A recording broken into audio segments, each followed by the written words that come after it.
მე რა გამოცდილებაც მაქვს დაგროვილი, პირად გამოცდილებას გეუბნებით. ხშირად დავდივარ ხოლმე ლაშქრობებზე.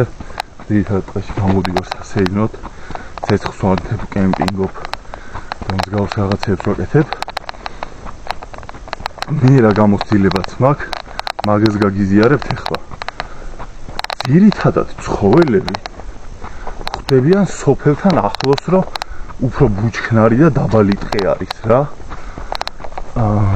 შველი მყავს ორჯერ ნანახი, ორივეჯერ სოფელთან ახლოს რო ტყე იყო, ანუ ბუჩქნარი და მოზრდილი ხეები ცოტა, მან შემხვდა ორივეჯერ. მელა იყო ეხლახანს ვნახე, ესეც ახლოს არის რა, ეხლახან შემოვედი ტყეში და მიუყვები გზას უფრო ღრმა ტყისკენ. კურდღელი იყო და კურდღელიც მასე შემხვდა.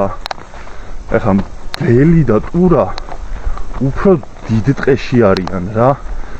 მგელი და ტურა არც შემხვედრია, სიმართლე რო გითხრათ, ესე პირისპირ რო არ მოგატყუოთ. მაგრამ აი ყმუილის ხმა, ტურების ყმუილის ხმა, აი ადრე აქ შემხვდა შველი.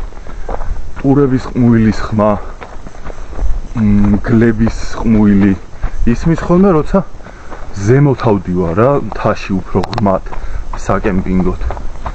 ეს არის ჩემი გამოცდილება რა, ამას გიზიარებთ. რატო ალბათ უფრო კომფორტულად გრძნობენ თავს რა. რატო არიან მასე? არ ვიცი.